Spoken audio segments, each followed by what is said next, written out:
Literature in Your Share. Our speaker, Albert, has come to share his experience, strength, and hope with us in the specific area of the DDA Toolkit and the 12 steps of DA. Welcome, Albert.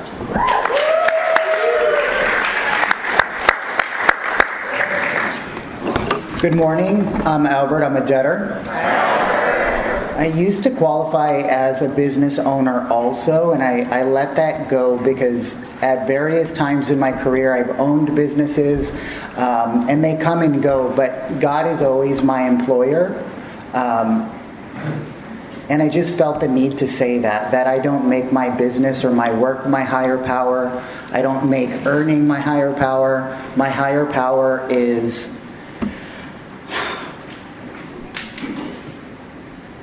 okay, I'll start with that. And for those of you that I spoke in January, and I've also spoken at the microphone at least 3 times this year, that makes me feel like I shouldn't be talking again, and that there isn't enough recovery that's happened in the last year, and that's bullshit. So my higher power, as it's evolved over the years, has been this metaphor that, this metaphor of possibility. And so it goes like this. It's back in, I believe it was 96, NASA pointed the Hubble telescope at an area of sky no bigger than a grain of sand stretched out at arm's length. So this tiny piece of sky. And scientists said there's nothing there, there's nothing there. And they pointed the telescope for 10 days, and after 10 days, what came to light was 3,500 galaxies, each containing more than millions of stars. And that's the metaphor for my higher power. The tiniest thing in me where I believe that there's nothing possible, nothing good, nothing worth living, that there's more there than I could imagine. And with a little time and a little patience, what's come to light is as close to the man that I have in my heart, that God put in my heart. I have never been closer to that. And that is possible because I have seen it in you. That the miracles that I've witnessed in these rooms is all the proof that there is a God watching over me. That I have seen people transform their lives in ways that are not possible, including my own. And despite my best effort to convince myself that nothing has ever changed and nothing will ever change, I can let that story go. I started working with a new therapist this week, and I was recapping the story that brought me into the rooms, the story that brought me into years of therapy, and I left, and I've been struggling this week because I caught myself living in that story every day. That while I'm at this point in my life where I am in transition, it slightly reflects a time in my life when I was nearing my rock bottom, and my mind wants to tell me that nothing's changed and nothing is ever going to change, and it's just not true. So I won't spend a whole lot of time talking about what brought me in here. I do believe that the steps are our experience, and that the stories that we tell in here are our stories, and that you can choose the story of a rock bottom and someone that is struggling, or you can choose a story of someone who comes into the rooms with no experience, no education, no qualifications, and somehow manages to live a life beyond their wildest dreams. And I am, God willing, one day at a time, walking in the direction of someone who shouldn't be in this seat living the life that he's living today. And that's all possible because we're walking this path together. So I may not make any sense. And to be honest, I am struggling in the material sense of what we might think recovery looks like. That if I came up here and said I earn a 6-figure salary, you might think to yourself, he's got some recovery. But at a time in my life when I was earning more than a six-figure salary, I was miserable, absolutely miserable. And without too much detail, I can say that I was an incredibly successful casino gaming consultant. And if there's anything that I know better than just about anybody in the country, it is the casino floor in a California card room. If you step into one of my casinos, I will take all of your money and you will thank me for it. And that is what I used to teach my clients. And my bosses loved me and I made a lot of money, and I was living a life that was really, at the time, the life that I really wanted for myself. I saw the movie Casino when it first came out and I thought, my God, that's what I want to be.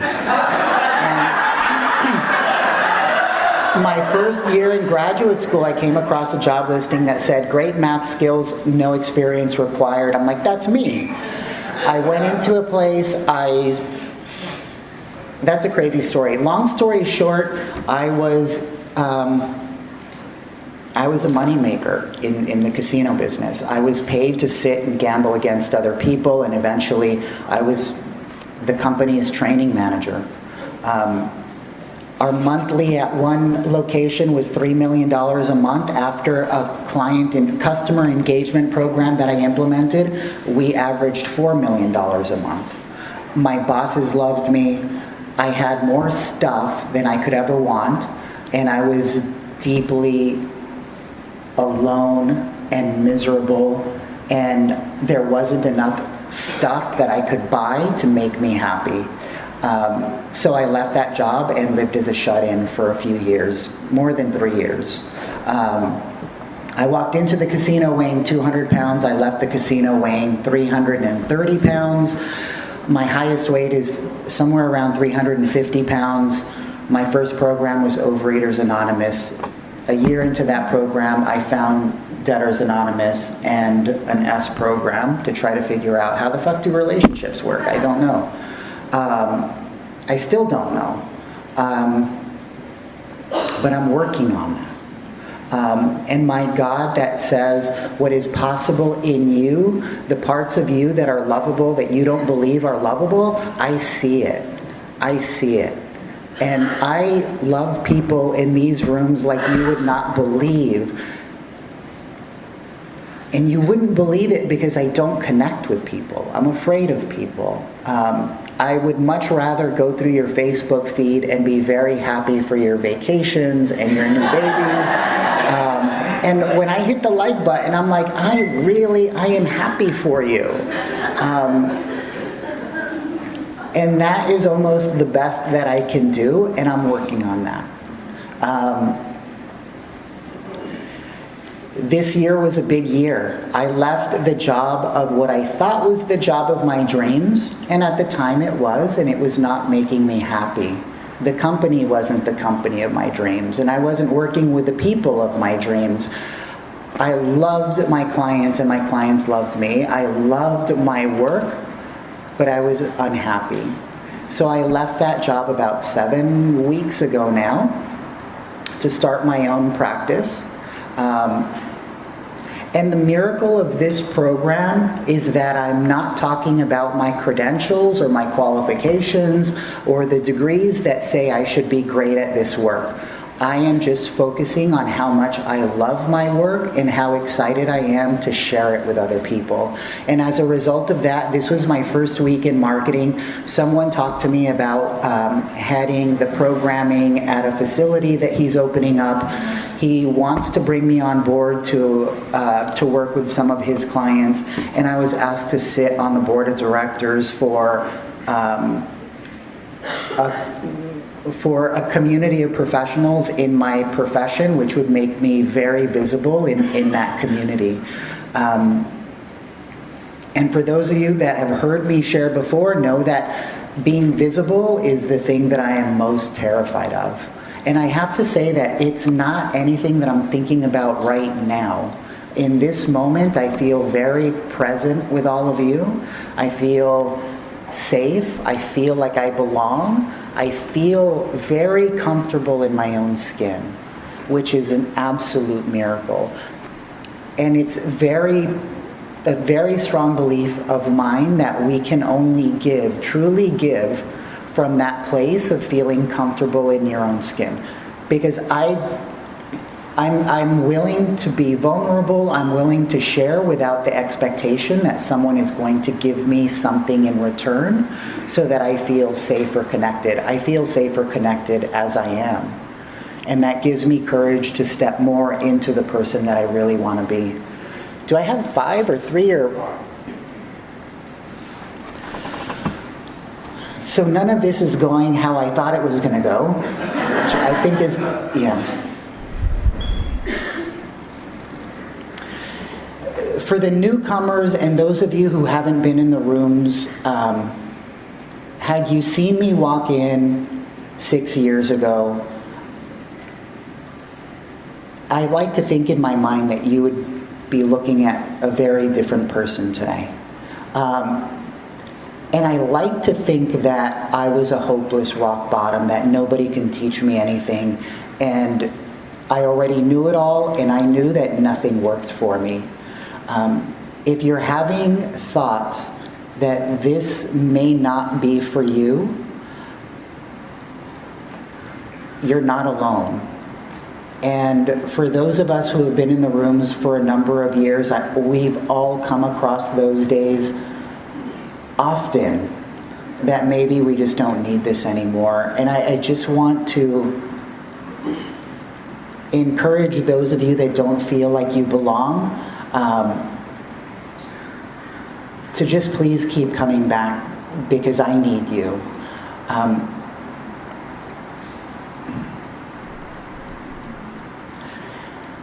Yeah, I don't know exactly, what to say about this program.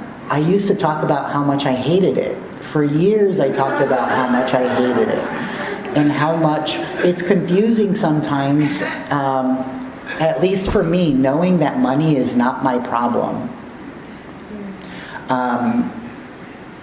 But that I have this deep belief that I am unworthy of anything good, and I don't deserve anything that I get. And that belief is so deeply rooted into the fiber of everything that I am, that the only thing that I can count on is that God is going to show me something else in time. When I first came into the room, someone said, give it 5 years, you don't know who you're killing. In 5 years, you'll know who you're killing. And like I said, I have never been closer to the man that God put in my heart than I am in this moment. In a PRG group, none of my PRG people are here. I'm kind of bummed about that. They had me write a vision statement. And after a lot of writing, I came up with something. It sounds a little, I don't know, but I love it, and I read it almost every night. And I want to share it. I've never shared it. But my vision is that I am the man that God put in my heart.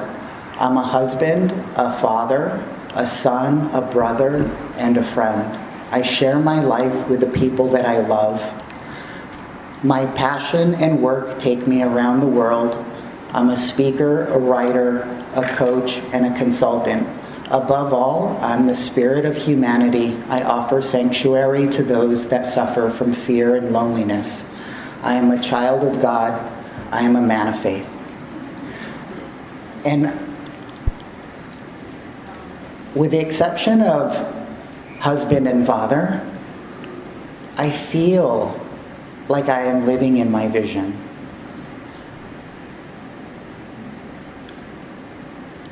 I don't know what more could be said about miracles than the ability to feel something more than fear and anxiety and depression. That when I see something funny on TV, I don't think to myself, that was funny. I actually have the visceral experience of laughter, that I can feel joy and I can feel genuine connection to other people is an absolute miracle. And there are people in here that I just absolutely love. I absolutely adore people in here. And most of you all don't even know it. you don't know how inspired I am by your stories. You don't know how inspired I am by the way that you've kicked me in the ass and held a space for me to push myself in a very loving way.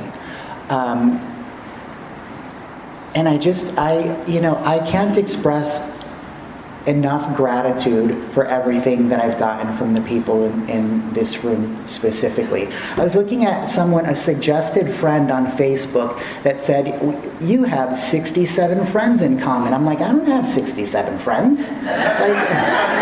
And as I am connected to more than half of you, and the other half, I'm just afraid to hit friend because I'm afraid of being rejected.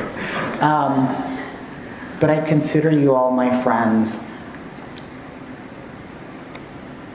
Thank you.